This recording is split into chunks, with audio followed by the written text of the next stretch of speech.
Most gun owners have no idea this just happened, and that's exactly why it matters. Over the past few weeks, the Department of Justice has quietly shifted how federal gun laws are being enforced. There was no press conference, no emergency alert, no headlines screaming across cable news.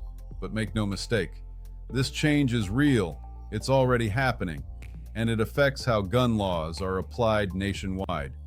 Today, I'm going to walk you through what changed, why the DOJ did it, and what this means for gun owners moving forward. Because this isn't about new laws being passed, it's about how existing laws are being enforced, and that's often far more important. Pause. For years, gun policy battles have focused on legislatures and courts, new bills, new bans, new lawsuits. But enforcement has always been the quiet third pillar of gun control.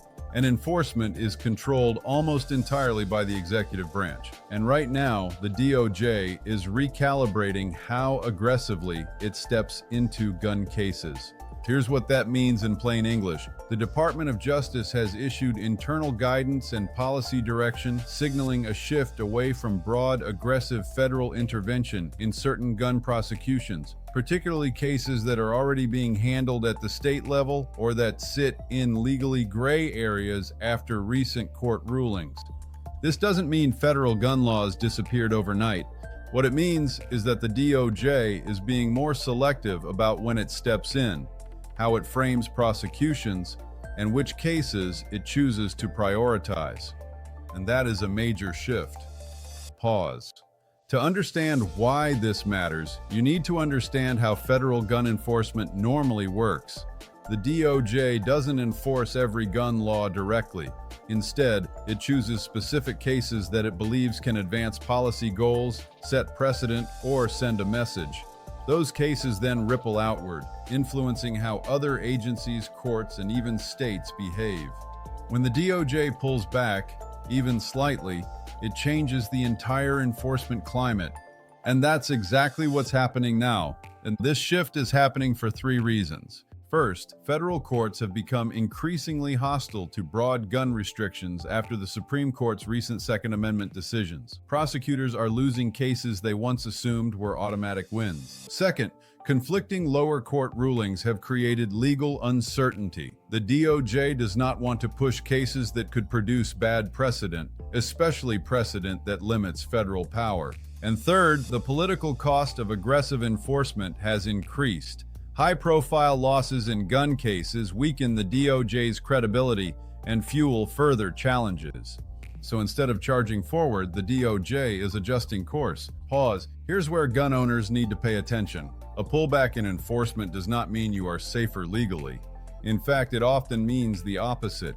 When federal enforcement becomes selective, responsibility shifts downward to states, local prosecutors, and regulatory agencies. That creates uneven enforcement across the country. Some states will ease off, others will double down, and that's where confusion and risk comes in.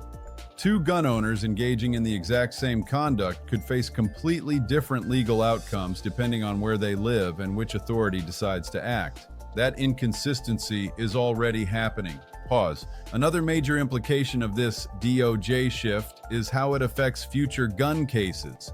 When the federal government chooses not to aggressively enforce certain laws, courts are less likely to get clean test cases. That slows down definitive Supreme Court rulings and leaves unsettled law in place longer. Unsettled law is dangerous. It creates traps for otherwise law-abiding gun owners who think something is legal until it isn't. This is especially true in areas like firearm accessories, possession-based offenses, and regulatory compliance issues where rules are already unclear. Pause. There's also a strategic element here.